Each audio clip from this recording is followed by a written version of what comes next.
special treat. Um, we are going north of Napa Valley, northwest to Sonoma Coast and actually Russian River Valley with the director of winemaking for Gary Farrell Wines. And here she is. Teresa, welcome. Thank you. Hi, Thank how are you? you. Oh my goodness. I have so many wonderful things to say, not only about you, but about the wine. And I have tasted the wine before, not specifically these vineyards, um, but other vineyards. And it's always such a treat when you see Gary Farrell anywhere, you get excited because you know what's in store for you, and it's just such a beautiful wine. But I want to tell people a little bit about you really quickly. In 2012, you were named the winemaker to watch. So up and coming in 2012, you certainly were making wine or started making wine in the vineyards of Burgundy for Chateau de Monty, and then on to Phelps in California. And Phelps is an iconic name, but you actually, it seems to me, you kind of put them on the roadmap for their current styles, which is really a beautiful thing, and just describes your not only your talent but your influence as well. So you've been now with Gary Farrell for 11 years. I think you're in your 11th year, and you had a PhD going. We're working in the throes of the PhD, and winemaking just pulled you by the horns back to itself, and you abandoned the PhD. So let's start there for a second. Let's start with, Sure. what is it about winemaking that so inspired you and enough to abandon your PhD? Well, so what happened was I was in graduate school studying chemistry, had spent 2 years working on my coursework before I started working on my this work, the actual project. And I met some enology and viticulture students while we were grading exams for general chemistry. We were all teaching assistants, and about 11 or 12 of us got together, and some of us were from chemistry, some from viticulture and enology, some from biochemistry. So we started exchanging stories, and I heard them talking about their science and their research that they were doing, and I was talking about mine and all the instrumentation that we were using to do analyses. And I realized they're doing the same thing I'm doing, except they're doing wine and I'm doing peptide synthesis. I was doing cancer therapeutics research. And I had already fallen in love with wine, so it just spoke to me. It called the artistic side of me that I had never tapped into before. Wow. And so winemaking and viticulture, the kind of whole package just reeled you in. It certainly sounds a little bit more sexy than peptides. Absolutely, and a little more instant gratification. Absolutely. Well, you can see the fruits of your efforts in a glass, which is really Yeah, beautiful. And I've got a glass of the Pinot Noir here. We're going to talk about the wine in just a little bit, but there's so much about this journey. And I wanted to share with people too the label, because this is something whenever I see the label, like I get goosebumps because I know that there's going yay. to be a very sexy Burgundian style wine in this bottle, and it Mhm. has all the beauty of the Sonoma coast, that freshness and zest, but the texture and understated elegance of what real coastal wines should be like. So, just beautiful, beautiful stuff. Tell us a little bit about the profile of Gary Farrell, because this is a winery that's been around since the 70s. Um, but I'd love to hear in your words, some of the processes involved in making the wine, where your Sure. fruit comes from, that sort of thing. Sure. So, Gary Farrell Winery is synonymous with the Russian River Valley. So, Gary Farrell, the man, was one of the pioneers of the Russian River Valley. So, he was making wine that long ago, as you said, in the 70s. But his first actual wine under the Gary Farrell Winery label was from the 1982 vintage, and his fruit came from the Rochioli Allen vineyard. So, his 82 Rochioli Allen Pinot Noir was his first wine under the label. And that means that last year, 2022, was our 40th anniversary, which is just crazy. So Congratulations. thank you. So a lot of history. Not only did I celebrate my 10 years with Gary Farrell, but also our 40th anniversary. So it's amazing. We still work with a lot of the same vineyards that Gary was purchasing fruit from back then. So including Rocchioli and Allen. Also get Bacigalupi and Ritchie, Emeritus's Hallberg Vineyard, Durrell, Gaps Crown. We source from about 36 different vineyards, and we produce about 12 to 15 different vineyard designated Pinots and about 8 to 10 different vineyard designated Chardonnays. So is that difficult? I mean, just from the standpoint of monitoring and picks and, things like that, is Yeah. it difficult? What is the organizational aspect that you have to maintain like? Well, I mean, it requires a certain type of personality. You have to be very organized to work for a winery like this where you have so many different vineyards. But also, in addition to just being organized individuals, I also have an amazing team. We have a lot of history collectively between us. Our winemaker, Brent McCoy, just promoted to winemaker from associate winemaker.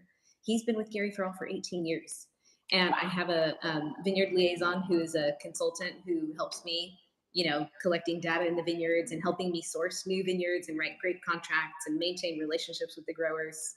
So I have a great team. It requires a village, and we are all amazing winemakers together. So I like to give credit where credit's due. I don't get all the credit for making the wines, but we work really amazingly well together. So these wines come from a really amazing team.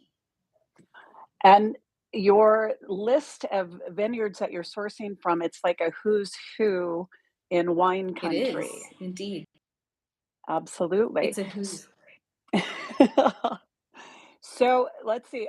I want to kind of segue a little bit into the weather situation because I think that the weather situation, we've had unprecedented drought, now Yeah, unprecedented atmospheric rivers, and climate change is revealing its ugly head over and over again. What yeah. um, what kind of dynamics are occurring in the vineyards at present, and what kind of year are you expecting? So great question, because that weather is just upon us. And about a month ago, maybe 3 4 weeks ago, we took the employees from Gary Farrell. We took the whole staff out to go do some vineyard tours, and we saw bud swelling. So we saw early signs of bud development, and we thought at that point that we were going to start seeing bud break pretty soon. And below freezing, and we had some hail. We had a lot of rain. So nothing really popped, so to speak. So they're developing now. So we're starting to see some bud break in kind of the warmer areas, the areas where we start to see bud break early. But the vines were still mostly not dormant because the buds were very much swelling during the heavy rains, but they hadn't burst yet. So you didn't have any of the tender material exposed during, the time that the heavy rains were falling. And, in some areas next to the river, sometimes when it floods, like it does during these heavy rain seasons, some of the vines end up underwater. So thankfully, they hadn't really bud burst hadn't really happened yet. So I think things are looking okay. Now, if this weather were to persist through April and May, that would be more challenging. That could pose bigger problems to us in the future. So we're going to see later development. We're already, at least a couple of weeks behind last year, possibly even more than that. So harvest Wow. should start a little bit later, but it's too early to tell that because the summer is really the key indicator. It could be, really warm and sunny for a lot of the days throughout the growing season, and that'll, push things to earlier development again. But I So don't think it'll be as quickly as last year. no paddling kayaks in the vineyards this year. I mean, sometimes you see that. You do, right? It's kind of Pretty funny. wild. So, from the standpoint of sustainable agriculture in the wine industry, I think we're all used to bad news, so I don't want to go over the bad Yeah. news part, but how important do you feel it is to grow sustainably in the wine industry? Really important enough to Sonoma County that they made it a goal in 2014 for Sonoma County to be one of the first wine growing regions to be close to 100% sustainable. And now we're 99% sustainable.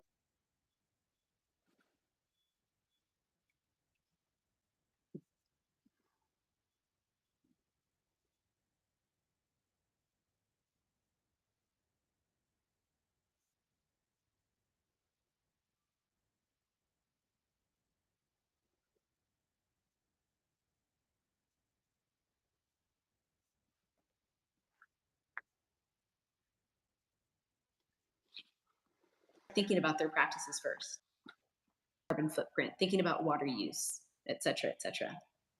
Absolutely, absolutely.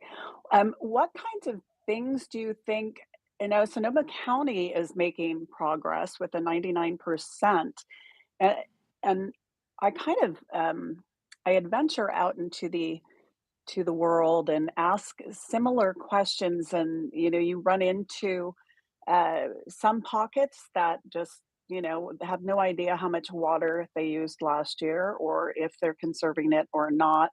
And Yeah. and also a lot of different certifications from one county to the next, from one country to the next, from one region to the next. What do you think we need to do to kind of get everybody on the same page? To get everybody Any on the same page about sustainability and farming Yeah, practices, I absolutely. think we all regions need to start communicating about it, doing this kind of thing, even calling it out in public spaces on social media, and just getting people to be vocal about it.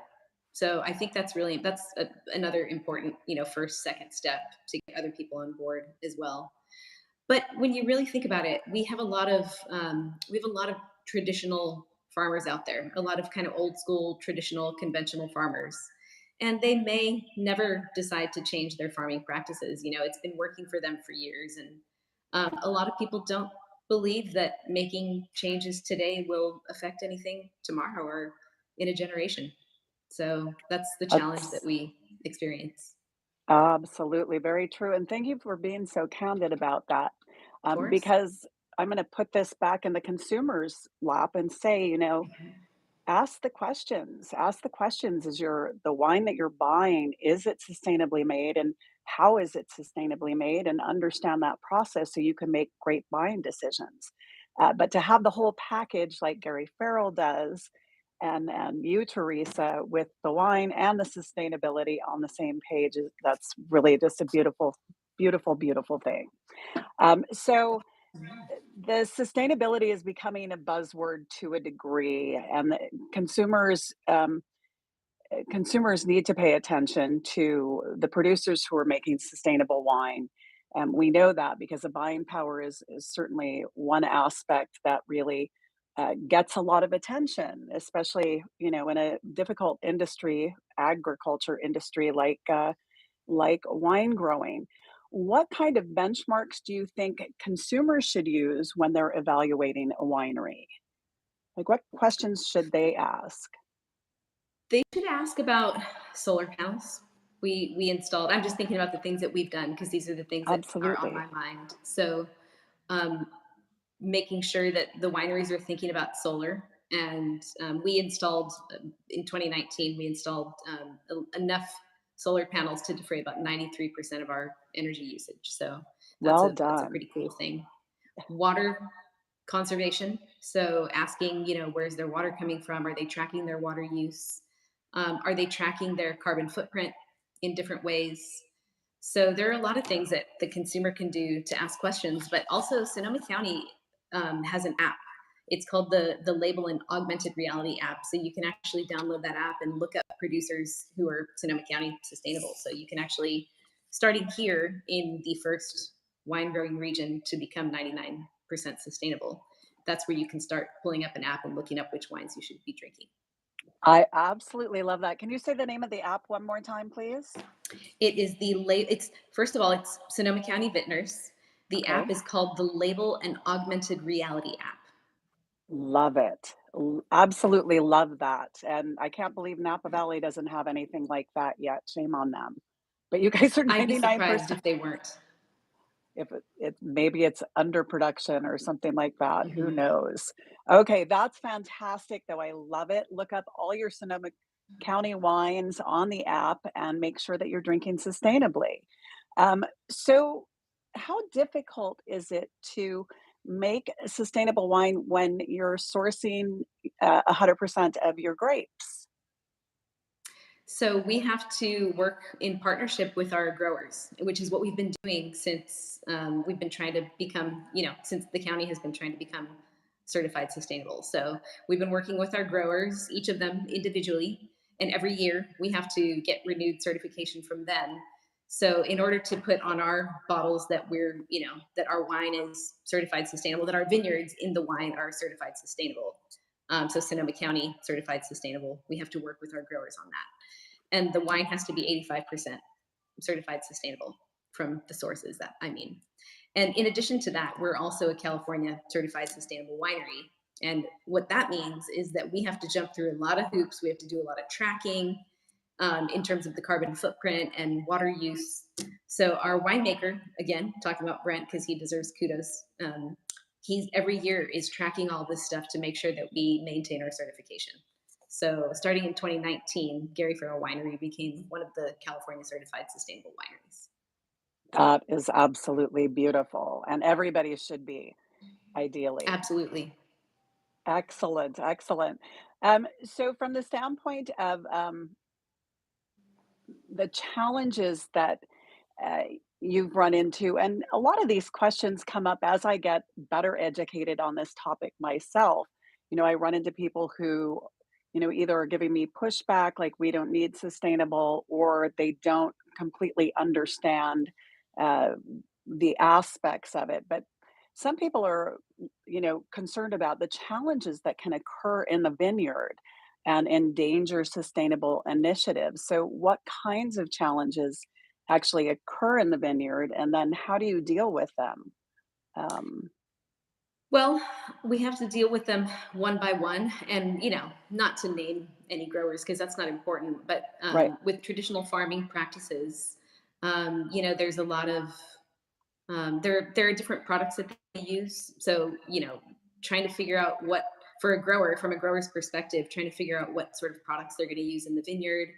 Um, just even getting your head around trying to track your water usage and try to track your carbon footprint and thinking about changing your farming practices pretty much from the ground up is a daunting task for somebody who's been farming for 30, 40, 50 years. If it's been working for that many years, the biggest challenge for them is thinking about how to even begin to make those changes. Financially, absolutely. it's going to be a big difference for them. Using different equipment that goes through the vineyards, thinking about moving those pieces of equipment through the vineyards less frequently to reduce your carbon footprint. So it's a daunting task. I mean, when you think about what we've had to do here from a winery perspective, installing the solar panels, tracking our water use, tracking our carbon footprint, just thinking about our glass, ordering glass. I mean, that's a huge daunting task. Ordering glass instead of from China, ordering domestic glass so that we can significantly reduce our carbon footprint. Using DM corks instead of natural corks, it's a little bit more sustainable. So that's a whole subject unto itself. That absolutely is. Diom is a very, very, very critical company in this adventure we call wine. So great Right. stuff. And I love that you've reduced this is stuff that I don't hear every day, that you looked at where you were purchasing your glass from, and God knows that that in itself, with some of the supply chain issues, is daunting. But to source on our soil instead of another country's because of that Right. huge transporting cost. Absolutely. Uh, that's huge. That is huge. That's very exciting. Thank you, Teresa. Yeah. I have to think about my own carbon footprint too. I forget sometimes, if I order an audio cable from Japan and it gets here in less than 48 hours, that You can't be a know, small carbon footprint. we we don't think about that, and also, No. yeah, where exactly is that cord coming from? That is definitely another issue that we're not giving much Yeah. thought to, and we need to. So was there an impetus for sustainability prior to the Sonoma County initiatives? Or was there a specific trigger that started you on this process or in this process with your growers? It was Sonoma County, really, because they started talking about it in 2014, 15. The conversations really began. And then in 2000, at the end of 2019, we had our new vineyard liaison. His name is Randy Check. He's amazing. And he is super into the environment and organic farming practices. He truly believes that we can grow better grapes, and that our grandchildren will be able to grow better grapes in the future, if we can manage and maintain the longevity of these family owned vineyards. And that's really what the goal of Sonoma County Vintners was when they started the sustainability initiative, was thinking about these family owned vineyards around here in Sonoma County who have grandchildren, and the grandchildren are going to be the ones carrying forward Sonoma County in the future, Sonoma County Vintners. And so we need to respect the soil, respect our surroundings, and make sure that we take care of it so that they have this in the future. So we weren't thinking Absolutely. about it at Gary Farrell before that, but when Randy came on board, we really started thinking about it more and more. He would like to see if we can work with some growers to have them actually start farming organically. That is beautiful. So you're leading the charge for organic and sustainability.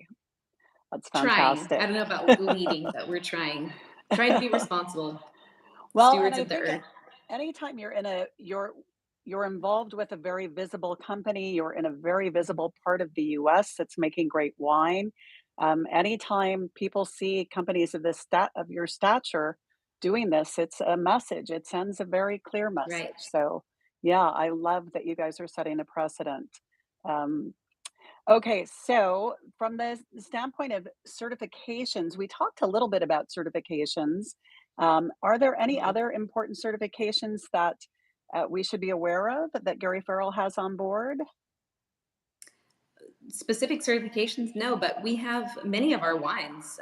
About, what did I count? About 13 of our vineyard designated red wines. So those are mostly Pinot Noir. We have one Zinfandel, and 8 to 10 of our Chardonnays as well are certified sustainable. So on our labels, you'll be able to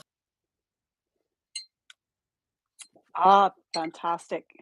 is for us to be able to eventually work with all of our growers and make all of our wines certified sustainable, Sonoma County.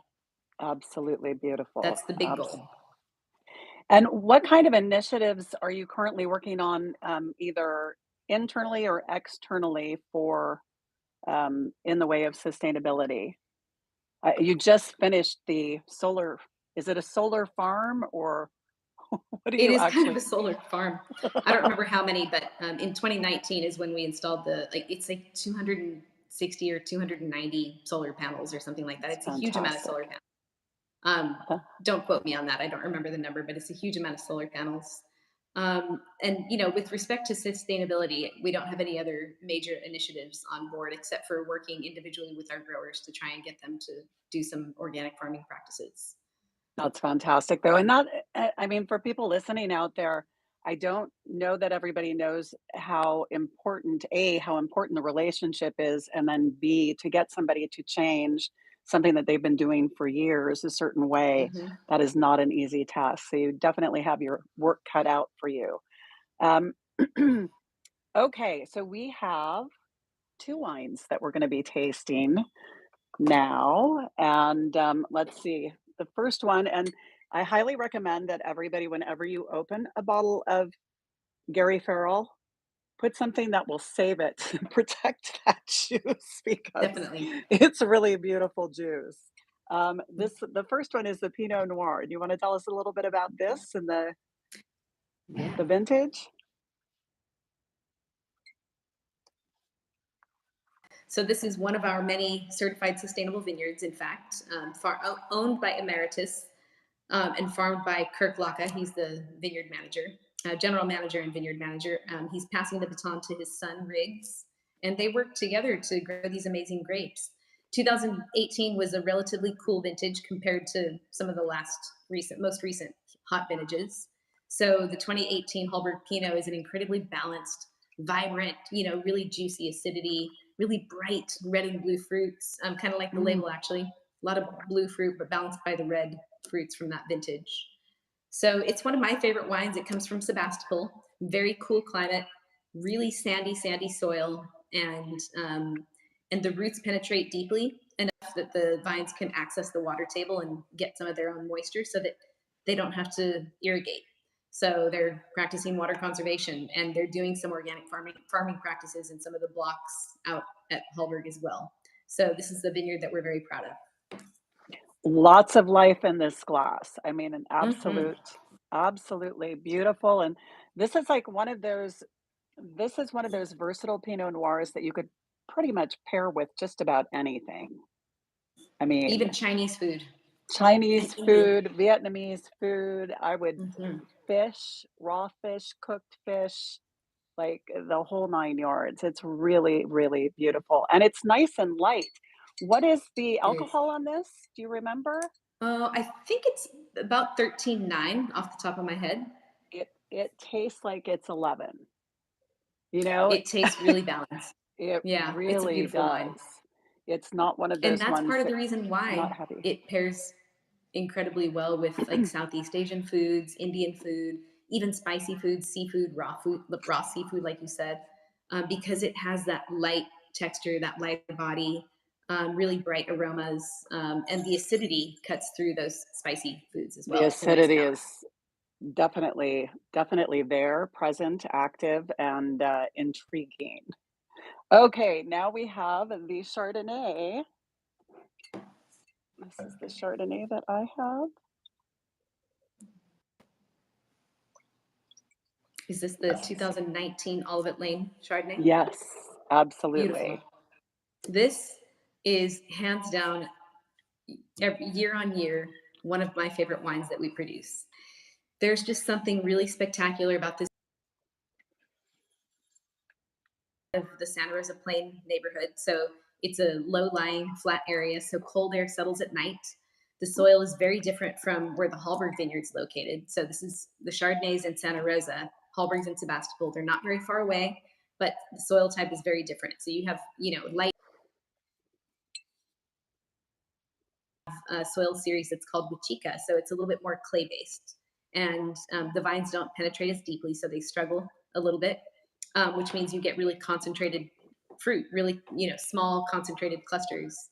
And the Olivet Lane Vineyard is planted to Old Wente, which means that it's notoriously small clusters and berries anyway. And so that produces a wine that's really just kind of naturally concentrated. When you have small berries and small clusters, at least in my opinion, you put the fruit in the press, treat it gently. We press this fruit with a what we call a modified champagne program. So it's not doing a lot of rotations. It's not doing heavy squeezing of the fruit. So you're just squeezing the juice gently and just yielding something that the vineyard wants to naturally produce. And I find this Chardonnay to be most of all of our wines, it's the most reminiscent of a Burgundian Chardonnay, maybe a I have Puigny to agree Montrachet. with you on that. I mean, Yeah. there's a texture here. It's not overtly done. It's just enough to keep the wine interesting, but, I think, people should know if you're looking for one of those Chardonnays that takes your breath away, this is it. Mhm. This is And it absolutely it. and it still has some California typicity. It's more fruit forward. Now, I have to be careful when I start comparing California wines to Burgundy. Now, when I say that it's the most reminiscent of a Burgundian Chardonnay, I mean in terms of its body and texture. I would Yes. never say that a California wine tastes like Burgundy because it's never going to taste like Burgundy. Our wines are made first and foremost to be expressive of the Russian River Valley of Sonoma County. And I think that this wine has it in spades. And it has a lot more fruit forward qualities than any Burgundian Chardonnay has because we're in sunny California after all. But I'm talking about the body and the texture, that viscosity, the oiliness, that really beautiful unctuous quality and that kind of flinty minerality that it has. That's what reminds me of a Burgundian Chardonnay, the acidity as well. Mhm. It's absolutely delicious, and thank you for Mhm. um, pointing out very clearly the differences between the California and the Burgundian wine. Of Similar, course. but not the same. Right. Completely not the same. So, in your winemaking career, you have not only set precedences, set landmarks, and received awards and things of that nature, but you're also responsible, and you've referred to Brian, um, the winemaker now, uh, Brent. Brent, I'm sorry, the Mhm. winemaker now, um, 18 years with the company. Can you tell us briefly about your diversity and equality incentives that you have within Gary Farrell? Of course. And these are beginning stages too. I'm just